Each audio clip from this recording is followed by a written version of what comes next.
Assalamualaikum warahmatullahi wabarakatuh semuanya.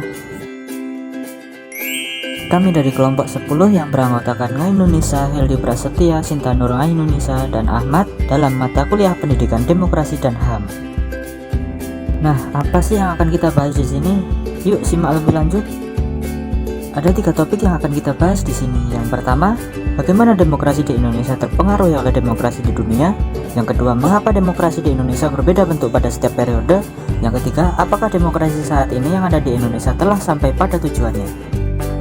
Mari kita lanjut ke inti pembahasan.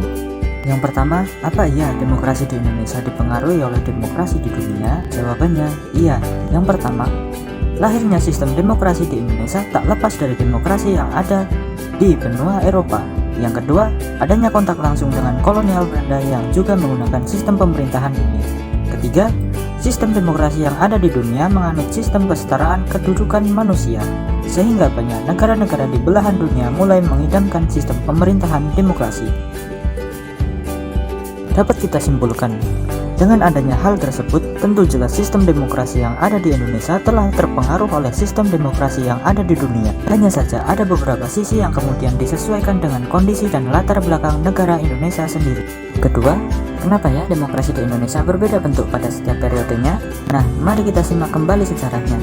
Sejak dahulu, bangsa Indonesia selalu berdebat mengenai demokrasi macam apa yang mau dijalankan. Sejak dulu juga konsep demokrasi selalu diperdebatkan tak henti-henti. Akibatnya, bongkar pasang terus dilakukan, mulai dari sistem pemilu hingga sistem kepartean. Indonesia telah mengalami perubahan sistem demokrasi dari demokrasi liberal hingga demokrasi Pancasila. Kemudian, apa sih alasannya sistem demokrasi di negara kita ini berubah terus?